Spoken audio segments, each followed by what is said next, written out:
Money, money, money must be funny in the rich man's world. Money, money, money, always sunny in the rich man's world. Welcome to Life in 2046. As you may have guessed, today we're going to talk about money, specifically the future of paper money. First, let's look at a specific case to indicate progression and where things are at the moment. Earlier this year, we went snow skiing at Deer Valley, Utah. Nowhere in Deer Valley do they accept cash for any transaction. You have to purchase your lift tickets, purchase your ski rentals, purchase any equipment, and even soft drinks and items from vending machines are all cashless. The resort does not accept cash at any time.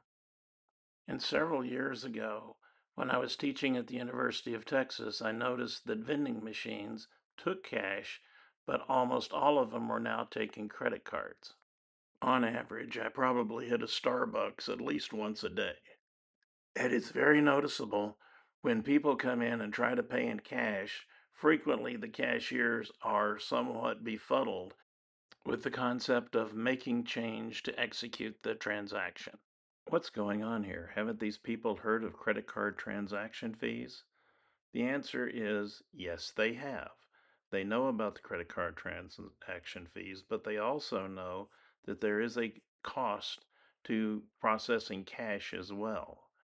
To determine the actual cost comparison between credit cards and cash, you have to look at comparing the cost of transaction processing, which is the primary cost with credit cards, then labor and handling, which is primarily a cost with cash handling.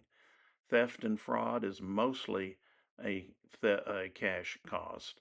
Transport and logistics to get the cash to and from the bank is entirely a cash cost. And then hardware and infrastructure, there's some of each, but it leans a little more towards credit cards. When you add all of these up, you discover that the cost of credit card processing averages about 3%, where the cost of handling paper money is about 10%.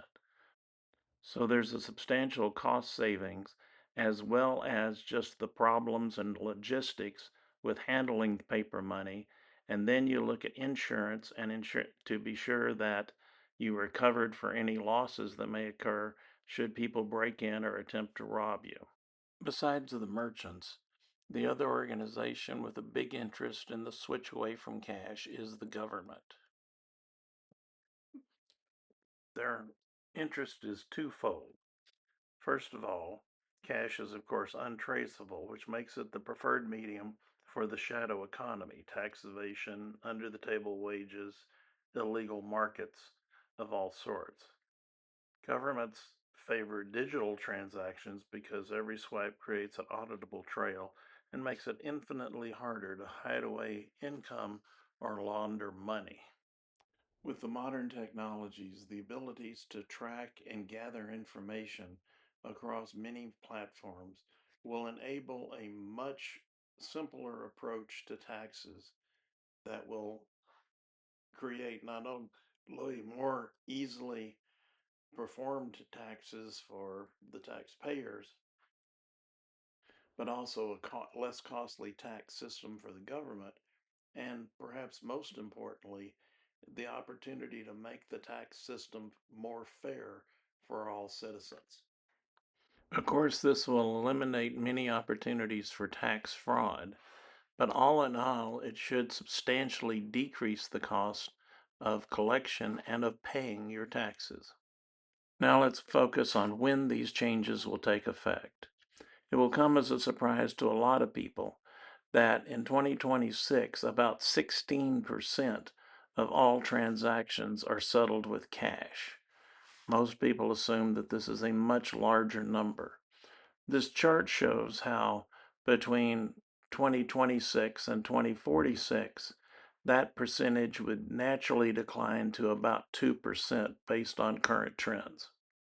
You'll note that we get below 5% in the year 2037. And once we're below 5%, that's generally considered a threshold level where the government will begin taking a look at this, look at the cost for producing, transporting, and dealing with cash, and start considering just eliminating it altogether. It's hard to predict what the exact day will be, but it seems likely that they will determine that cash is no longer an effective mechanism sometime before the 2042-2043 timeframe. So by 2046, we believe that the physical cash we're seeing today will in fact be gone. Thank you for watching Life in 2046. And as always, if you have questions or comments, please email us at lifein2046@gmail.com.